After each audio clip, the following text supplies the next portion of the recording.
What's up guys? Welcome back sa aking YouTube channel. So, kung bago ka dito sa aking channel guys at gusto nyo matuto regarding coins at banknotes, click nyo na guys yung subscribe button at saka notification bell.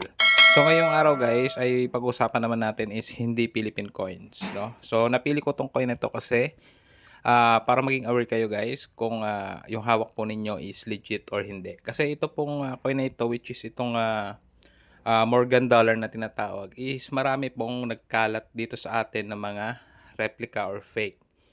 So, yan, i-compare lang natin guys yung details ng bawat coin. So, itong nasa kaliwa ko guys, itong medyo may team is ito yung original or ito yung genuine. And then dito sa kabila naman guys or sa right side ko is ito yung fake, no?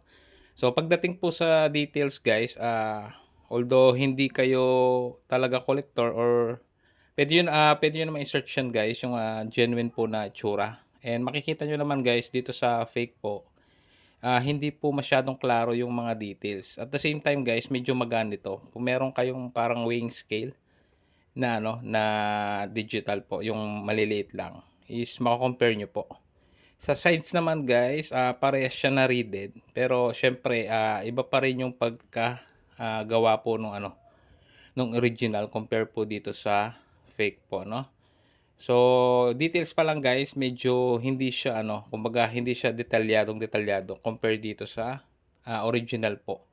Makikita nyo naman guys or ma-observe nyo naman yan through ano guys, no, kung wala kayo talagang original na basihan. Ayun, gaya ng sabi ko, i-research nyo lang po yung Morgan dollar. Ayan guys. So, ingat po kayo dito sa mga ganito guys and baka may mabilhan kayo at the same time dineclare po nila na original or totoo. So, yun lang guys. Ano lang to, comparison nung genuine tsaka fake. And I hope guys may natutunan kayo.